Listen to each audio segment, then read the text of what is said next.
आप सबके साथ अनूप।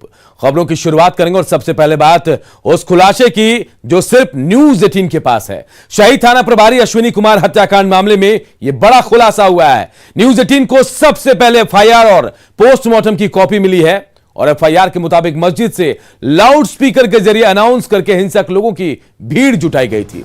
भीड़ में 500 से ज्यादा लोग थे जो हाथों में लाठी, रॉड, चाकू समेत और कई तरह के हथियारों से लैस थे। हिंसक भीड़ ने पीट पीट कर अश्विनी कुमार की हत्या की। इस मामले में किशनगंज के तत्कालीन अंचल इंस्पेक्टर मनीष कुमार ने प्राथमिकी दर्ज कराई थी।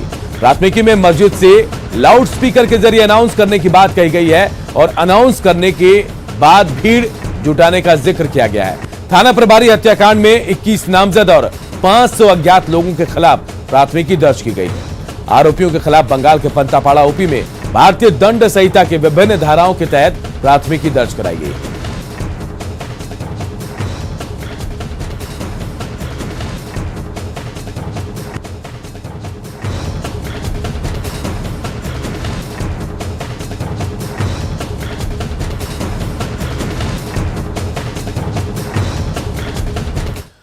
और अब चलिए एफआईआर की 10 बड़ी बातों को हम समझते हैं और थोड़ा जानने की कोशिश करते हैं आखिर कैसे इस पूरी घटना को अंजाम दिया गया। तो देखिए, पहली जो बड़ी खबर वो हम आपको बताते हैं। बाइक लूट की खबर पर रेड डालने के लिए यहां पहुंचे थे अश्विनी कुमार और रात 2:30 बजे के करीब अश्विनी कुमार अपनी टीम के साथ पंतापाड़ा पहुंचे। टीम के पहुंचते ही मस्जिद से अनाउंस कर दिया गया। अनाउंस कर 500 लोगों की भीड़ बुला ली गई। वहां पर सभी लोग लाठी, रॉड, चाकू और हथियारों से लैस थे। भीड़ पुलिस टीम पर पत्थरबाजी करने लगी। भीड़ ने एसएचओ अश्विनी कुमार की पिटाई भी की। भीड़ की पिटाई से एसएचओ की मौत हो गई। 21 नामजद और 500 अज्ञात लोगों पर केस दर्ज किया गया। अलग अलग धाराओं में इन पर मामला दर्ज किया गया है। तो देखिए, एसएचओ हत्याकांड के 21 नामजद आरोपी कौन कौन है, चलिए हम उनके नाम भी आपको बताते हैं। नाम देखिए, पहला नाम जो है मोहम्मद फिरोज, मोहम्मद फिरदौस, मोहम्मद गुलजार, मोहम्मद अबूजार, अब्बास, शहीनूर खातून, मलिक, जाहिद, ईशा, याकूब, शाहिदुल, लुट्टू, इजराइल, मोहिबुल्लाह, शाहदुल्लाह, खबीर, परवेज, रोबू, जुबेर, साहिब, शाहिद, ये वो सभी 21 आरोपी हैं जो नामजद हैं और कुल 500 लोगों पर केस दर्ज किया गया है। हालांकि अभी तक इस मामले में केवल 8 आरोपियों की ही गिरफ्तारी हो पाई है।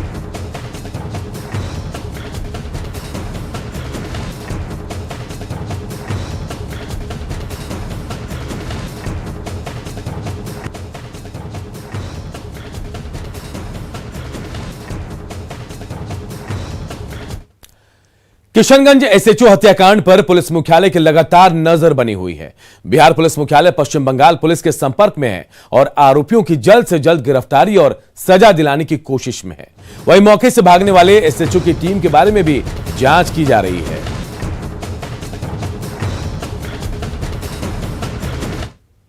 डीजी पुलिस मुख्यालय जितेंद्र कुमार बात करते हैं इनसे।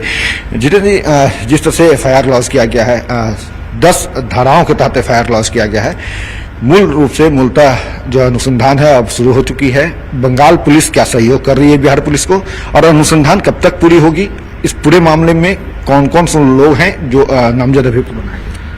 जैसा आप जानते हैं कि ये घटना पश्चिम बंगाल में हुई थी, तो इसलिए कांड पश्चिम बंगाल में दर्ज हुआ है और पश्चिम बंगाल पुलिस द्वारा अनुसंधान प्रारंभ किया जा चुका है और 5 अभियुक्तों की गिरफ्तारी भी उसमें हो चुकी है। 5 अभियुक्तों की गिरफ्तारी की जा चुकी है। बाकी अन्य के विरुद्ध भी उनके स्तर से कार्रवाई की जा रही है। और जो आपने कहा कि क्या पश्चिम बंगाल पुलिस हमें सहयोग कर रही है, बल्कि यहाँ पर उल्टा होगा, क्योंकि अनुसंधान उनके यहाँ हो रहा है। अनुसंधान में सहयोग हमें प्रदान करना है उन्हें, और हम उनको अनुसंधान में सहयोग प्रदान कर रहे हैं, क्योंकि हमारी भी इच्छा है कि इस कांड में जल्द से जल्द अपराधियों की पहचान, जो कि कुछ पहचान हुई है और जो अज्ञात हैं उनकी भी पहचान हो, उनके विरुद्ध गिरफ्तारी हो, आरोप पत्र उनके विरुद्ध समर्पित किया जाए और प्राथमिकता पर इसका जो है ट्रायल करा के उनको सजा दिलाई जाए। और ये भी आपसे जो है हम आपके माध्यम से सभी लोगों से अपील भी करेंगे कि यदि इस कांड के संबंध में किसी भी प्रकार का साक्ष्य या सूत्र या कोई भी बात किसी के सामने आती है तो वो किशनगंज पुलिस को भी बताएं और उसके साथ साथ जो पश्चिम बंगाल जिस थाना में कांड दर्ज हुआ है वहां की पुलिस को भी बताएं। पुलिसकर्मी रेड में गए थे, कहीं न कहीं उनके जो लापरवाह रवैया रहा वो भी एक कारण रहा। महानिरीक्षक पूर्णिया क्षेत्र ने अपनी प्रारंभिक जांच में, या ये कहें कि जाए कि उनको प्रारंभिक जो वहाँ पे घटना के बारे में पता चला, तो उसके आधार पर उन्होंने कुछ पुलिसकर्मियों के विरुद्ध कार्रवाई की है।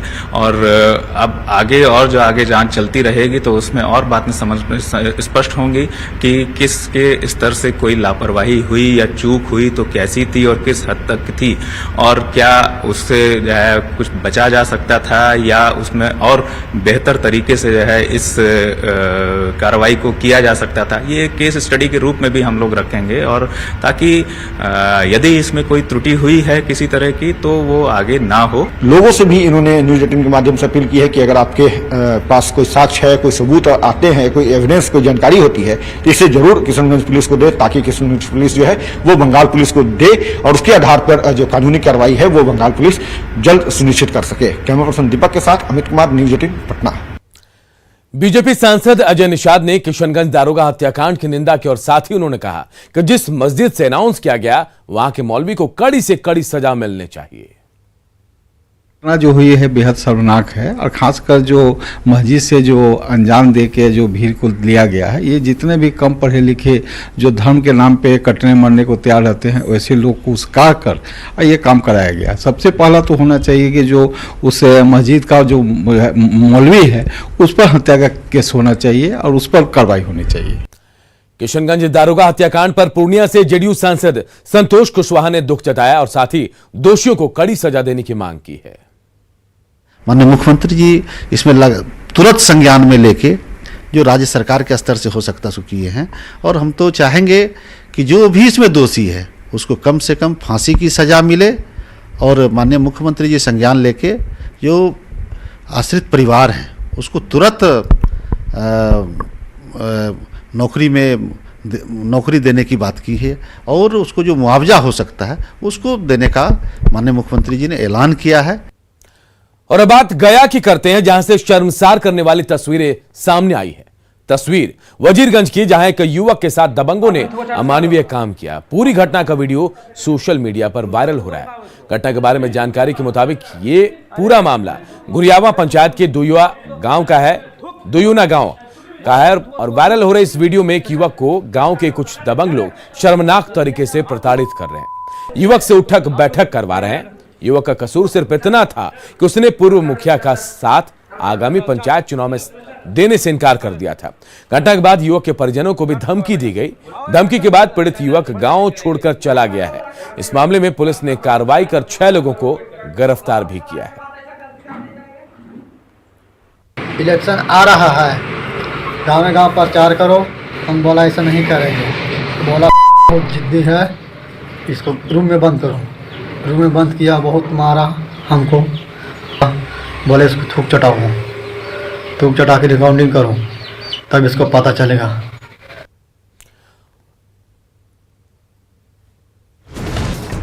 और देखिए तस्वीर कई सवाल खड़े करती है। सवाल ये कि आखिर दबंगों को सजा देने का अधिकार किसने दे दिया?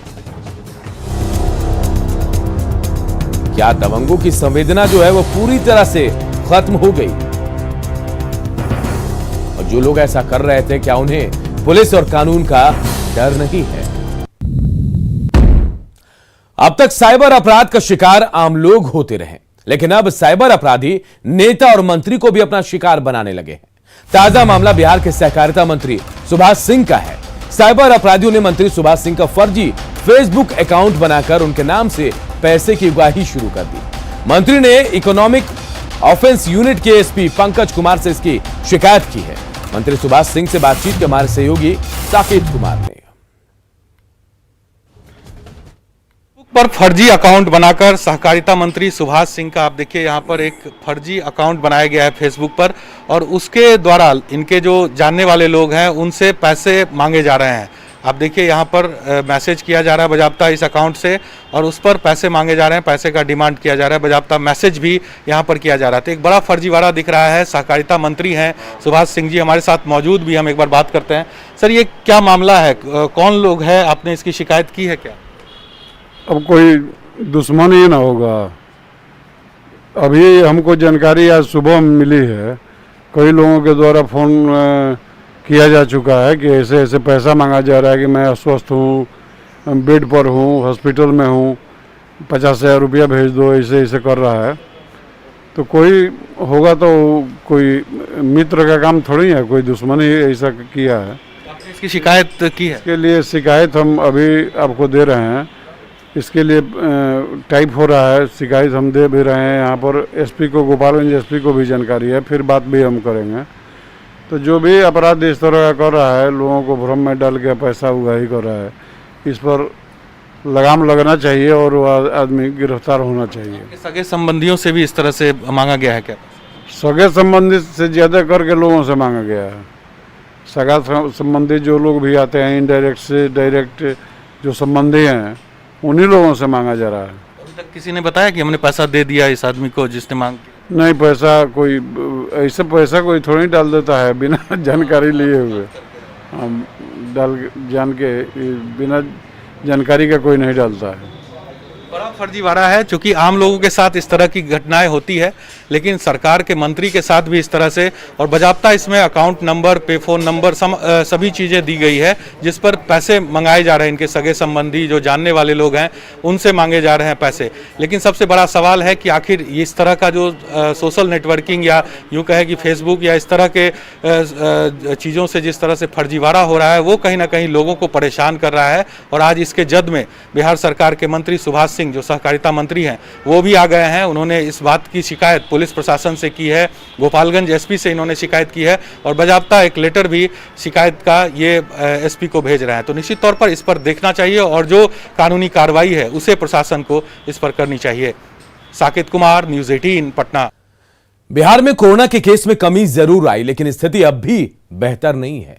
पिछले 5 दिनों की बात करें तो 8 अप्रैल को देखिए 1911 केस सामने आए, जबकि 9 अप्रैल को यह आंकड़ा 2174 पहुंच गया। 10 अप्रैल को यह आंकड़ा 3000 को पार कर गया, 3469 केस सामने आए, जबकि 11 अप्रैल को 3756 केस मिले। अच्छी बात यह रही कि कल बिहार में परसों की तुलना में कम केस आए। 12 अप्रैल को जो नए पॉजिटिव केस मिले वो 2999 हैं। इस तरह कुल पॉजिटिव केस 14309 हो गए। लोगों से अब भी हम यही अपील करते हैं कि समझदारी दिखाएं तो ये केस धीरे धीरे और भी कम हो जाए।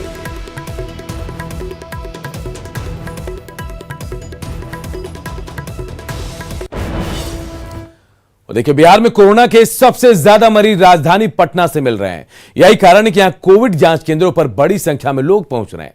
इस दौरान सोशल डिस्टेंसिंग की धज्जियां उड़ रही हैं। पटना के गार्डिनर अस्पताल का जायजा लिया हमारे सहयोगी अमित कुमार ने। संक्रमण का जो रेशियो है बिहार में काफ़ी तेज़ी से बढ़ रहा है। बात पटना की करें तो पटना में जो कोरोना संक्रमण का तादाद जो है वो काफ़ी तेज़ी से जो है बढ़ा है। और यहाँ देख सकते हैं कि लोग बड़ी संख्या में सुबह से ही जो है वो कतारबद्ध होकर के कोविड जांच कराने के लिए यहाँ पे आए हुए हैं। और जो सभी लोगों का जो है रजिस्ट्रेशन यहाँ पे किया गया है, और उसके बाद एक एक कर लोगों का जो है वो कोविड जांच जो है वो किया जा रहा है यहाँ पे। तो देख सकते हैं कि इससे जो भीड़ है वो कभी कभी जो है अनियंत्रित भी हो रही है। हालांकि जो लोगों को जो है सोशल डिस्टेंस का अनुपालन करना चाहिए। लगातार जो अस्पताल प्रशासन जो है वो लोगों से अपील कर रहा है कि आप जो है सोशल डिस्टेंस बनाए रखें। सभी का जो है कोरोना जाँच होगा और सभी जो है अपने रजिस्ट्रेशन करवा कर अपनी बारी का इंतजार के लिए, लेकिन फिर भी कभी कभी जो लोग हैं वो अनियंत्रित होते हैं और उसका खामियाजा जो है वो भीड़ में शामिल जो है लोग दूसरे लोगों को उठाना पड़ता है, क्योंकि किसी को ये पता नहीं कि कौन पॉजिटिव है और कौन निगेटिव। लोग जो हैं एक दूसरे का सहयोग नहीं कर रहे हैं, जो कहीं न कहीं दुखद है। लोगों से लगातार जो है प्रशासन अपील कर रही है, अस्पताल प्रशासन जो है वो अपील कर रहा है कि आप संयमित रहें और सिस्टम में रह करके अपनी बारी का इंतजार करें। तो लोग कुछ हैं यहाँ देख सकते हैं कि कतारबद्ध होकर के आप खड़े हैं और टीकाकरण जो है वो एक तरफ चल रहा है, तो दूसरी तरफ कोरोना जांच जो है उसका रेशियो जो है वो काफ़ी तेजी से बढ़ रहा है। कैमरा पर्सन दीपक के साथ अमित कुमार, न्यूज़ 18 पटना। स्वास्थ्य मंत्री मंगल पांडे पटना सिटी में एनएमसीएच के सेंटर ऑफ एक्सीलेंस स्थित एमसीएच हॉस्पिटल पहुंचे। कोरोना की तैयारियों की समीक्षा करने के मकसद से स्वास्थ्य मंत्री अस्पताल पहुंचे थे और प्रबंधन को आवश्यक निर्देश भी दिए। इस मौके पर प्रिंसिपल समेत सभी डॉक्टर्स वहां मौजूद थे।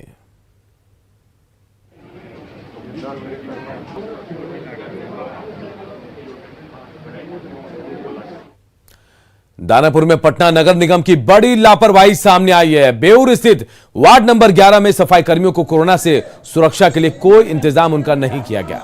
बिना सुरक्षा कवच के ये लोग सफाई का काम करते हैं। देखिए हमारे सहयोगी अमरजीत शर्मा की रिपोर्ट।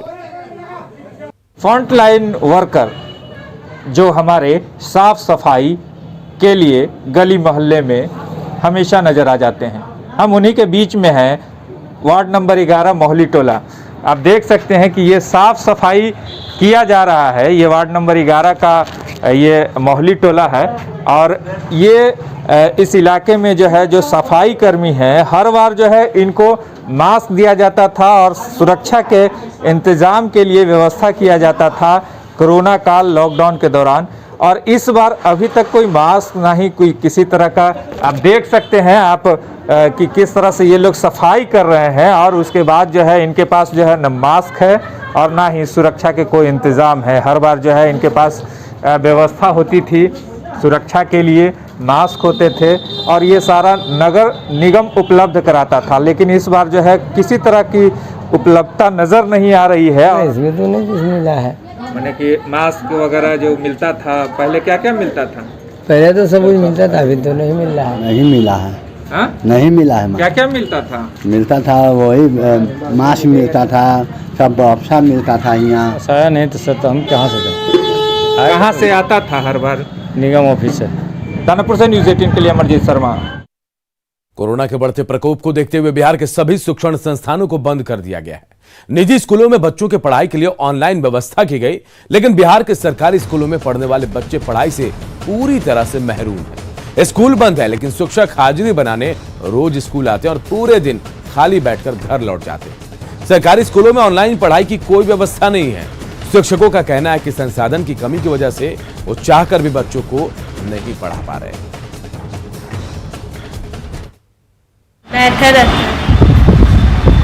क्या चाहते हैं कि सरकार की तरफ से ऑनलाइन पढ़ाई की व्यवस्था हो? ऑनलाइन क्लास तो होना चाहिए घर पर। दिन भर घर में बैठे रहते हैं। क्या चाहते हैं? स्कूल खुला रहना चाहिए, ऑनलाइन क्लास होना चाहिए। बच्चे नहीं आते हैं तो उनको ऑनलाइन पढ़ाने की व्यवस्था प्राइवेट स्कूल वाले करते हैं, यहाँ कहाँ होता है। अक्सर हमारे स्कूल में गरीब बच्चे पढ़ते हैं जिनके पास एंड्रॉयड फ़ोन ये नहीं होता है, जिसके चलते अगर ऑनलाइन पढ़ाई भी उनकी होती है तो उनको कोई लाभ नहीं हो सकता है। 5% 10% के पास एंड्रॉयड फ़ोन हो सकता है, लेकिन अक्सर के पास नहीं है। या जो लाइब्रेरी हम उनके लिए साइट पे डालेंगे उससे वो लाभान्वित हो सके। टीचर पढ़ाएं सर, ऐसी भी कोई व्यवस्था आप लोग करने जा रहे हैं क्या? स्कूलों में टीचर पढ़ा सकें बैठ करके बच्चों को ऑनलाइन? उसके लिए अभी तो जब विद्यालय हमने बंद किया है तब विद्यालय में छात्रों को कैसे बुला के वो पढ़ा सकते? जैसे निजी। तो देखिए, इधर शिक्षा मंत्री ने शिक्षकों से अपील भी की वो लोगों को जागरूक करें और जो सक्षम हो उन बच्चों की पढ़ाई में मदद जरूर करें। इधर नरकटियागंज की बात करते हैं। नरकटियागंज अनुमंडल के लौरिया प्रखंड में मनरेगा कार्यालय के पीछे हजारों की तादाद में जॉब कार्ड फेंका हुआ मिला है। इस लापरवाही से लोगों में नाराजगी देखी जा रही है। लोगों ने जिले के डीएम से जांच कराने और कड़ी कार्रवाई की मांग की है।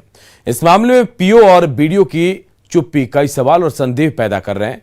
लोग ये जानना चाह रहे हैं कि आखिर किस वजह से कचरे के ढेर पर इतने सारे जॉब कार्ड फेंके मिले हैं। गर्मी शुरू होते ही आग का कहर भी शुरू हो गया है। सिवान जिले के हसनपुरा में कचरे से निकली चिंगारी से गेहूं के बोझे में आग लग गई, जिससे गेहूं के 300 बोझे जलकर राख हो गए। ग्रामीणों ने कड़ी मशक्कत के बाद आग पर काबू पाया।